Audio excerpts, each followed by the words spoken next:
Ndagiki se mfite iki? Mfite iki se ndagiki? Uze ko abandi abandi bakecuru bazamaha ibyo barya ngewe bakaba barabinyine ngewe ndagiki. Uyu ni umukecuru Nyirabidagari Rose atuye mu kagari ka Nyabisindu mu murenge wa Remera mu karere ka Gasabo.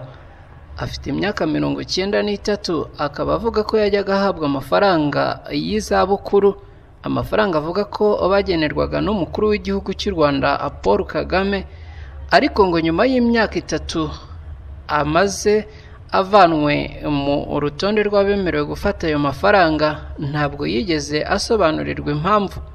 Yatubwiye yuko ngo yabonye baza bakamukuramo, ariko ngo kugeza na n'ubu ntiyari yamenya icyo bamukuriyemo. Umva ikiganiro twagiranye uko abitangaza. Imyaka 93. Numva avutse ngo muri 20. Ariko bafite imyaka 93. Ndagiki se mfite iki? Mfite iki se ndagiki? Uze ko abandi bakecuru bazamaha ibyo barya ngewe bakaba barabinyine ngewe ndagiki. None se ni bande babikwimye mukecuru? Ni bande babinyine ni ubutetsi.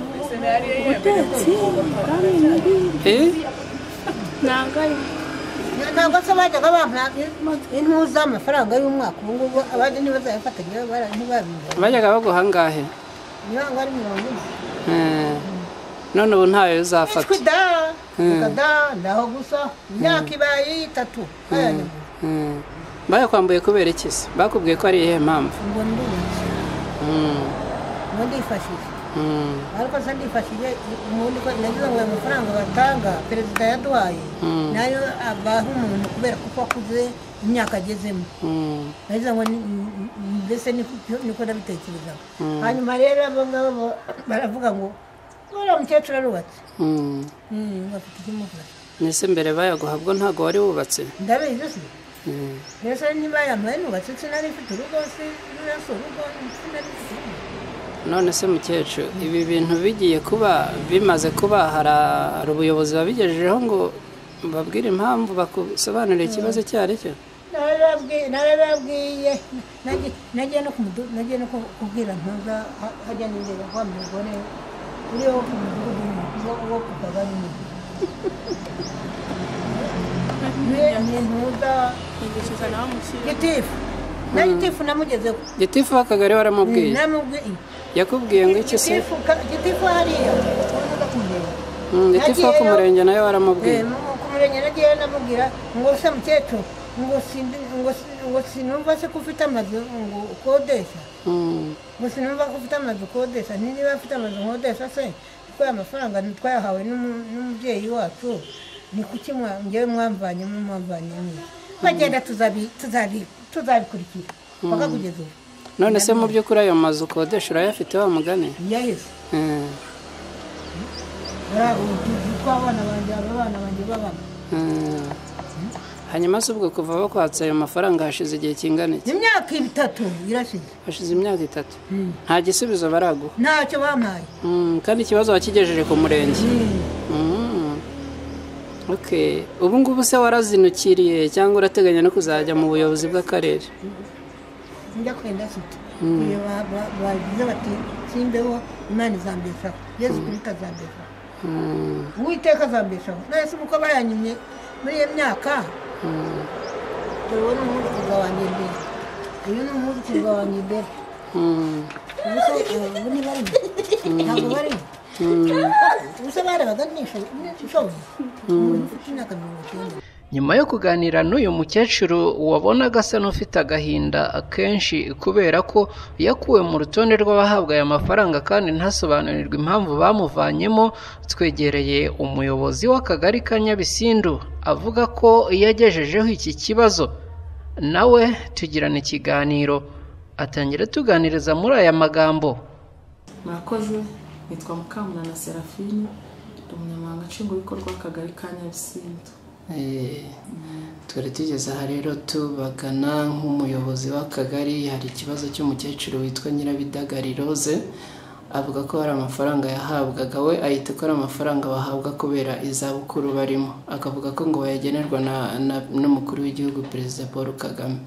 Kugeza ubu rero avuga ko hashize imyaka 3 yarakuwe mu rutonde rw'abafata ayo mafaranga, akibaza impamvu yaba yaravanwemo muri urwo rutonde. Ngira ngo yenda ko yatubwiye ko yabigejeje hano ku kagari, mushobora kuba mubizi cyangwa mutabizi, ariko ibyo byose hari icyo mwavuga kuri icyo kibazo. Nakoze umukecuru turamuzi atuye mu mudugudu wa Rugarama. Rero kuba yarari mu bagenerwabikorwa bahabwa inkunga ya VUP iyo mu zabukuru, yuko bageze mu zabukuru ntabwo ahabwa umuntu wese. Iyo tujya gutanga ariya mafaranga tujya ku bagenerwabikorwa tukabatoranya, hari icyo tugenderaho.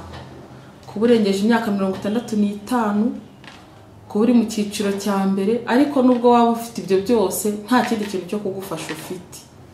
Uriya mukecuru rero afite amazu akodeshwa, ntabwo yahabwa iyo nkunga kuko afite amazu akodeshwa kandi amufasha. Afite amazu angahe? Ntabwo nzi umubare neza, ariko abona amafaranga atari munsi y'100,000.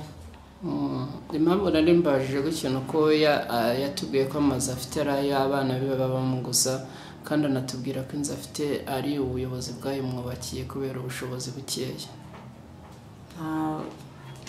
Wenda ibyo nta makuru ahagije mbifiteho, ntabwo icyo gihe wenda yubakirwa nari impari, twakurikirana tukareba, twasanga koko iyo nzu atariye yakongera agasubizwamo. Ariko ngendeye ko ayo mafaranga we afite, urebye no ku cyiciro cye cy'ubudehe, abana n'umwana we umwe witwa Uwitonze. Abo bana bandi rero avuga baba bari muri aya mazu bo simbazi, kuko tuwari amazu tuyazi ko araye. Ubwo twakurikirana amakuru twasanga koko ari byo, twahindura nayo tukamushyira mu bagenerwabikorwa nta kibazo. Ubundi ariko hari n'ikindi yibaza, ngira ngo yenda nacyo twakivanaho urujijo. Yibwira ko ari amafaranga atarayaba abatishoboye, ahubwo ari ay'abizabukuru. Ngira ngo nabwo twavana ibintu mu rujijo tukibaza ngo ari amafaranga ahabwa umuntu utishoboye cyane umuntu uri mu zabukuru. Ari amafaranga ahabwa abageze mu zabukuru ariko batishoboye, kuko ushobora kuba ugeze mu zabukuru ariko ufite ibindi bigufasha. Ntabwo ari amafaranga wayahabwa kuko ugeze mu zabukuru gusa, ahabwa abantu bageze mu zabukuru ariko badafite ikindi kibafasha. Nkamwe rero muyoboye abaturage, birashoboka ko atari uriya wenyine, hari n'abandi bahari bafite icyo kibazo kandi batabyumva kimwe. Ngira ngo mwabavana mu rujijo, hari kubasobanurira, hari gutanga ubutumwa, hanyuma tugasoza ikiganiro twagiranaga. Ubundi nuko batitabira wenda gahunda za leta, buri uko twakoze inteko y'abaturage turabibasobanurira, dusobanurira abantu bagenerwa ari amafaranga. Hari ikindi nanone wenda ashobora kuba mbere yarigeze kuyahabwa, ariko hari ukuntu umuntu yiteza imbere. Nk'ubu ushobora kuba uri mu cyiciro cya mbere, mu rugero wenda ntanze, none ukaza kwiteza imbere tukagukuramo tukagushyira mu cyiciro cya kabiri. Kuba mu cyiciro cya mbere ntibivuze ko waheramo, iyo witeje imbere tugukuramo tukagushyira mu cyiciro cya kabiri. Ngira ngo hari n'ubutumwa wenda buri ku mutima mwatambutsa. Ubutumwa twatambutsa wenda nuko twabwira abaduteza amatwi, abatwumva bose, ko abantu bagomba gukura n'amaboko mu mufuka bagakora kandi bakiteza imbere, ntibategereze ko bazafashwa gusa. Ushobora gufashwa uyu mwaka ariko ukaba wakora nawe ukiteza imbere, undi mwaka ugatera intambwe, tugafasha abandi bari munsi yawe hari icyo bamaze kwigezaho. Murakoze. Ikindi nuko twababwira ngo bazagire umwaka mushya na Noheli nziza. Murakoze. Umuyobozi w'akagari ka Nyabisindu kandi yatwijeje yuko nyuma y'aha ngaha agiye gukurikirana akareba impamvu uyu mukecuru yaba yarakuwe mu rutonde rw'abemerewe gufata aya mafaranga, cyane yuko ngo akiri mu cyiciro cya mbere kandi abari mu cyiciro cya mbere bose bakaba ari abatishoboye, kandi ngo aya mafaranga n'ubundi ahabwa umuntu utishoboye. Avuga ko agiye gukurikirana nyuma akamenya uko byagenze, ndetse kandi yabona binashoboka akaba uyu mukecuru yakongera agashyirwa ku rutonde rw'abemerewe gufata aya mafaranga. ni amafaranga ubundi agenerwa abafite imyaka hejuru ya 65 kuzamura. Gusa ariko nk'iyo ngo hari uwiteje imbere ahita avanwa mu rutonde rw'abemerewe gufata aya mafaranga.